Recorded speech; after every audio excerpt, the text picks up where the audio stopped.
সবাইকে জানাচ্ছি শবে বরাতের অনেক অনেক শুভেচ্ছা। শবে বরাত মুবারক।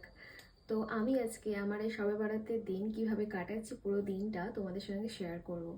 তো চলো দেখতে থাকো। টাটা। এই ভালো এই খারাপ, ও প্রেম মানে মিষ্টি পাপ, চলো মনে মনে দিয়ে ফেলে ডুব, তুমি আমি মিলে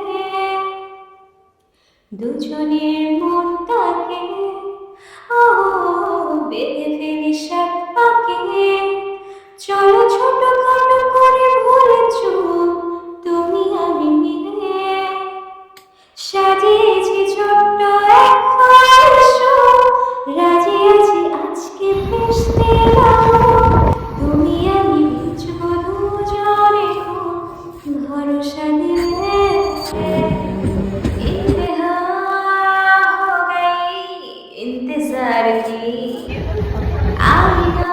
অফিস থেকে ফেরার পথে এই বেলুনগুলোকে দেখতে পেলাম, তো বাবা দেখলাম নিজের থেকেই এটা দাম করে আমাকে কিনে দিল। আমি একেবারেই কিন্তু চাইনি এটা।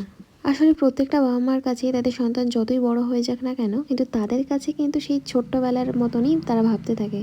যার কারণে এই গিফটটা কিন্তু খুবই একটা ছোট্ট জিনিস, বাট তবুও সে দিয়েছে, এতে আমি অনেক অনেক খুশি। তো আমার এই ছোট্ট ব্লগটা তোমাদের কেমন লাগলো সেটা অবশ্যই জানিও। দেখা হবে পরে একটা কোনো ব্লগে। ততক্ষণ ভালো থাকো, সুস্থ থাকো, আর সবাই খুব ভালোভাবে কাটাও। বা বাই।